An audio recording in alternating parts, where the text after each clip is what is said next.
اور وہ وقت بھی یاد کرو جب موسیٰ نے اپنی قوم کے لیے پانی مانگا تو ہم نے کہا اپنی لاٹھی پتھر پر مارو، چنانچہ اس پتھر سے 12 چشمے پھوٹ نکلے۔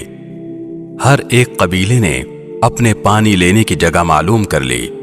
ہم نے کہا اللہ کا دیا ہوا رزق کھاؤ پیو اور زمین میں فساد مچاتے مت پھرنا۔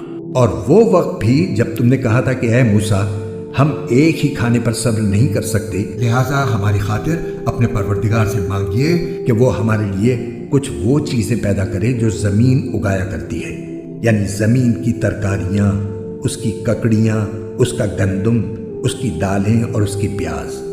موسیٰ نے کہا جو غذا بہتر تھی کیا تم اس کو ایسی چیزوں سے بدلنا چاہتے ہو جو گھٹیا درجے کی ہیں؟ خیر ایک شہر میں جا اترو تو وہاں تمہیں وہ چیزیں مل جائیں گی جو تم نے مانگی ہیں۔ اور ان یہودیوں پر ذلت اور بے کسی کا ٹھپا لگا دیا گیا اور وہ اللہ کا غضب لے کر لوٹے۔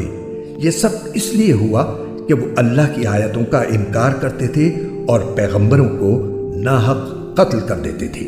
یہ سب اس لیے ہوا کہ انہوں نے نافرمانی کی اور وہ بے حد زیادتیاں کرتے تھے۔ حق تو یہ ہے کہ جو لوگ بھی خواہ وہ مسلمان ہو یا یہودی یا نصرانی یا صابی اللہ اور آخرت کے دن پر ایمان لے آئیں گے اور نیک عمل کریں گے، وہ اپنے پروردگار کے پاس اپنے اجر کے مستحق ہوں گے اور ان کو نہ کوئی خوف ہوگا نہ وہ کسی غم میں مبتلا ہوں گے۔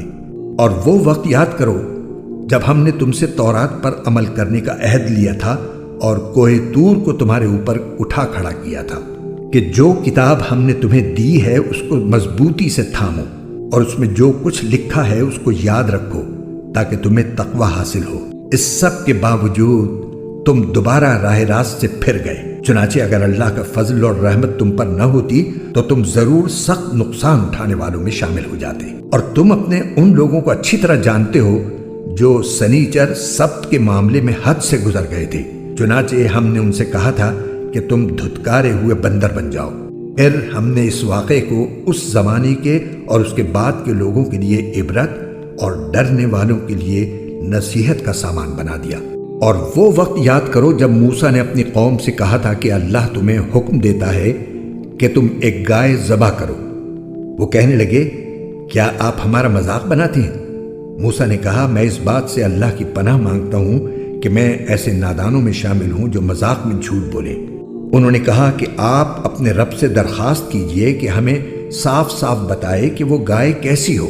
اس نے کہا اللہ فرماتا ہے کہ وہ ایسی گائے ہو کہ نہ بہت بوڑھی ہو نہ بالکل بچی، بلکہ ان دونوں کے بیچ بیچ میں ہو۔ بس اب جو حکم تمہیں دیا گیا ہے اس پر عمل کر لو۔ کہنے لگے آپ اپنے رب سے درخواست کیجئے کہ ہمیں صاف صاف بتائے کہ اس کا رنگ کیسا ہو۔ موسیٰ نے کہا اللہ فرماتا ہے کہ وہ ایسے تیز زرد رنگ کی گائے ہو جو دیکھنے والوں کا دل خوش کر دے۔ انہوں نے پھر کہا کہ آپ اپنے رب سے درخواست کیجئے کہ ہمیں صاف صاف بتائے کہ وہ گائے کیسی ہو۔ اس گائے نے تو ہمیں شبے میں ڈال دیا ہے اور اللہ نے چاہا تو ہم ضرور اس کا پتہ لگا لیں گے۔ موسیٰ نے کہا اللہ فرماتا ہے کہ وہ ایسی گائے ہو جو کام میں جٹ کر زمین نہ گاہتی ہو اور نہ کھیتی کو پانی دیتی ہو، پوری طرح صحیح سالم ہو جس میں کوئی داغ نہ ہو۔ انہوں نے کہا ہاں اب آپ ٹھیک ٹھیک پتہ لے کر آئے۔ اس کے بعد انہوں نے اسے ذبح کیا جبکہ لگتا نہیں تھا کہ وہ کر پائیں گے۔ اور یاد کرو جب تم نے ایک شخص کو قتل کر دیا تھا اور اس کے بعد اس کا الزام ایک دوسرے پر ڈال رہے تھے اور اللہ کو وہ راز نکال باہر کرنا تھا جو تم چھپائے ہوئے تھے۔ چنانچہ ہم نے کہا کہ اس مقتول کو اس گائے کے ایک حصے سے مارو۔ اسی طرح اللہ مردوں کو زندہ کرتا ہے اور تمہیں اپنی قدرت کی نشانیاں دکھاتا ہے تاکہ تم سمجھ سکو۔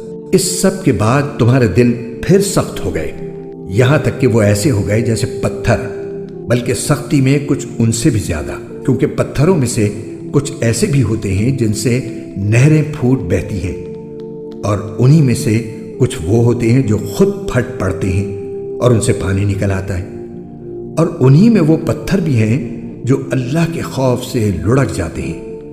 اور اس کے برخلاف جو کچھ تم کر رہے ہو اللہ اس سے بے خبر نہیں ہے۔ مسلمانوں، کیا اب بھی تمہیں یہ لالچ ہے کہ یہ لوگ تمہارے کہنے سے ایمان لے آئیں گے؟ حالانکہ ان میں سے ایک گروہ کے لوگ اللہ کا کلام سنتے تھے، پھر اس کو اچھی طرح سمجھنے کے بعد بھی جانتے بوجھتے اس میں تحریف کر ڈالتے تھے۔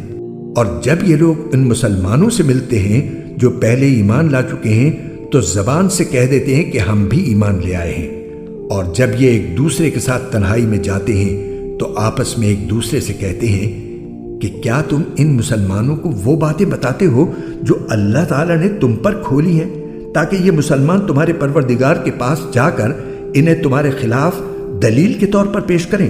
کیا تمہیں اتنی بھی عقل نہیں؟ کیا یہ لوگ جو ایسی باتیں کرتے ہیں یہ نہیں جانتے کہ اللہ کو ان ساری باتوں کا خوب علم ہے جو وہ چھپاتے ہیں اور جو وہ ظاہر کرتے ہیں؟ اور ان میں سے کچھ لوگ ان پڑھ ہیں جو کتاب تورات کا علم تو رکھتے نہیں، البتہ کچھ آرزویں پکائے بیٹھے ہیں، اور ان کا کام بس یہ ہے کہ وہم و گمان باندھتے رہتے ہیں۔ لہٰذا تباہی ہے ان لوگوں کی جو اپنے ہاتھوں سے کتاب لکھتے ہیں پھر لوگوں سے کہتے ہیں کہ یہ اللہ کی طرف سے ہے تاکہ اس کے ذریعے تھوڑی سی آمدنی کما لیں۔ پس تباہی ہے ان لوگوں پر اس تحریر کی وجہ سے بھی جو ان کے ہاتھوں نے لکھی، اور تباہی ہے ان پر اس آمدنی کی وجہ سے بھی جو وہ کماتے ہیں۔ اور یہودیوں نے کہا ہے کہ ہمیں گنتی کے چند دنوں کے علاوہ آگ ہرگز نہیں چھوئے گی۔ آپ ان سے کہیے کہ کیا تم نے اللہ کی طرف سے کوئی عہد لے رکھا ہے جس کی بنا پر وہ اپنے عہد کی خلاف ورزی نہیں کر سکتا؟ یا تم اللہ کے ذمے وہ بات لگا رہے ہو جس کا تمہیں کچھ پتہ نہیں؟ آگ تمہیں کیوں نہیں چھوئے گی؟ جو لوگ بھی بدی کماتے ہیں اور ان کی بدی انہیں گھیر لیتی ہے تو ایسے لوگ ہی دوزخ کے باسی ہیں، وہ ہمیشہ اس میں رہیں گے۔ اور جو لوگ ایمان لاتے ہیں اور نیک عمل کرتے ہیں تو وہ جنت کے باسی ہیں، وہ ہمیشہ اس میں رہیں گے۔